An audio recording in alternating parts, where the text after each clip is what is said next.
Ya wajar lah channel kamu dibilang porno. Memang porno kok. Demikian, sahabat filsuf yang terkenal itu membuka kalimatnya ketika seorang bosman mengatakan bahwa sebulan ini channel YouTube dan sosmed diserang buzzer demi informasi lain yang berbeda dengan pejabat yang miring ke IMF bisa tetap tenang berhutang dan pejabat yang pro foreign investment, yang kalau dibaca pro investasi di Tiongkok sih ya, bisa terlihat benar. Ketika hari hujan kemarin, saya menggeser secangkir teh hangat ke depan filsuf modern ini sambil mengatakan bahwa buzzer itu menyerang sosmed bosman dengan mengatakan bahwa mengandung unsur porno. Video bosman yang dijawab olehnya, ya iyalah mengandung porno karena kamu menelanjangi mereka. Saya asli tergelak tertawa. Itulah komentar Rocky Gerung sang filsuf modern ini kemarin di meja makan sambil menyeruput teh hangat. Dirinya berkomentar hal tersebut. Kalimat menelanjangi ini bullseye, tepat. Oke sahabat, dialog dengannya tidak akan diceritakan panjang-panjang dan dipublikasi. Hanya diskusi ringan kok, ngakak-ngakak ketimbang stres mikirin kok ada dua pejabat namanya kesangkut di Pandora Papers, tetapi sang pejabat tertinggi tidak ngapa-ngapain.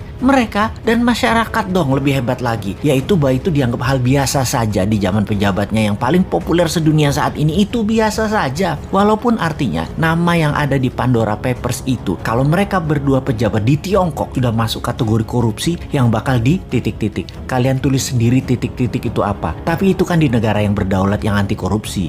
Ya lain ladang lain belalang lah. Ladang negara tetangga kan lain dengan Tiongkok. Tiongkok itu sentral, pusatnya. Negara tetangga itu adalah provinsinya Tiongkok. Mempermudah kebijakan sentral itu kewajiban. Dan yang Pandora Papers itu fee atau bonus. Ya nggak apa-apa juga. Jadi semuanya jalan seperti biasa. Mumpung masyarakatnya sudah dibuat apatis tingkat dewa. Kecuali yang oposisi. Kesenangan ada bahan maki-maki. Tapi nggak ada solusinya juga. Sungguh heran dengan didiamkannya pejabat yang namanya ada di dalam Pandora Papers. Padahal ini pembuktian kebenaran apakah data itu salah atau benar mudah diklarifikasi. Kalau benar, keduanya harus dipidanakan. Pandora Papers adalah skandal penghindaran pajak terbesar, paling dahsyat dalam sejarah manusia. Melibatkan uang 11.000 triliun dolar yang sebagian besar disembunyikan oleh para pejabat negara. 2 orang pejabat negara Republik Indonesia terlibat dalam kasus ini. Ini kasus harus diklarifikasi. Pandora Papers, dunia menyebutnya sebagai skandal penghindaran pajak, juga dirty money hasil dari fee,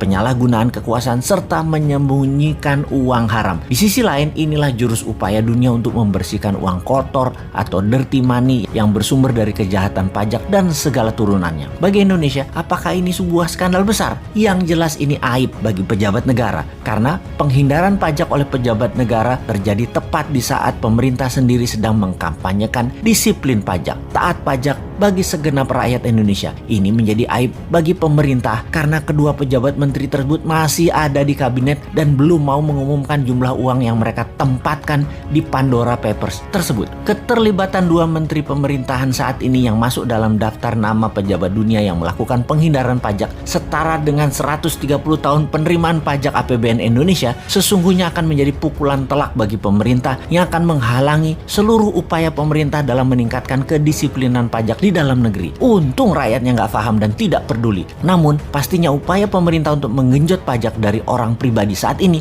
akan menjadi bahan cemoohan bagi pembayar pajak karena menterinya sendiri justru melakukan penghindaran pajak. Pejabatnya mencari surga pajak di luar negeri, sementara rakyat Indonesia sendiri dibenamkan dalam neraka pajak. Tapi ya sudahlah, walaupun kita ngomong panjang lebar, toh rakyat masih memuja pemimpin yang populer yang tetap melindungi orang-orang di sekitarnya walau jelas-jelas ada di Pandora Papers. Selamat, sekali lagi, selamat memanfaatkan kepercayaan masyarakat yang bodoh, tidak peduli, dan hanya bisa diam seperti saya.